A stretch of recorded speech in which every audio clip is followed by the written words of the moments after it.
అహోబిలం పుణ్యక్షేత్రం భక్తులు దానం చేసేది భగవంతుడికి అనుకుంటే పొరపాటే.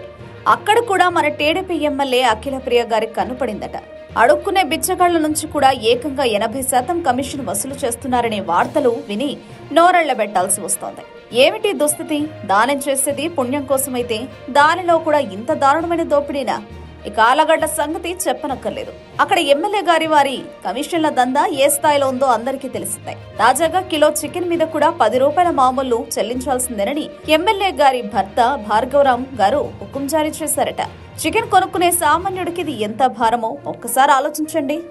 రేపు కూరగాయలు, పాలు, చివరకు గాలి పీల్చుకోవడానికి కూడా పన్ను వేస్తారేమో. అంతేకాదు గోడౌన్లకు కూడా కమిషన్ ఇవ్వాల్సిందేనని అల్టిమేటం జారీ చేశారట. అంటే వ్యాపారం చేయాలంటే ఎమ్మెల్యే గారికి ముడుపులు చెల్లించాల్సిందే అన్నమాట.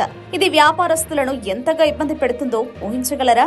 మంచి ప్రభుత్వం అంటే ఇదేనా అని ప్రశ్నిస్తున్నారు ప్రజలు. పేదవాడి దగ్గర నుంచి పన్నులు వసూలు చేయడం, నిత్యావసర వస్తువుల మీద కూడా కమిషన్లు గుంజడం, ఇదేనా మీ పరిపాలన దక్షత? ఒకప్పుడు పేదల పెన్నిది అని చెప్పుకున్న నాయకులు ఇప్పుడు పేదల రక్తం పీల్చేస్తున్నారు. అధికార మండతో అందిన కాడికి దోచుకుంటున్నారు. ప్రజలు మాత్రం నిస్సహాయంగా చూస్తూ ఉండాల్సి వస్తోంది. ఇలాంటి పాలనను చూసి కూడా మనం మౌనంగా ఉంటే రేపటి తరానికి మనం ఏం సమాధానం చెబుతాం? ఈ దోపిడిని ప్రశ్నించాల్సిన సమయం ఆసన్నమైంది. లేకపోతే భవిష్యత్తులో బిచ్చమెత్తుకునే వారి దగ్గర కూడా ఈ రోజు ఎంత సంపాదించావో చెప్పు, నా వాటా ఎంత అని అడిగే రోజులు రావచ్చు. ఆలోచించండి.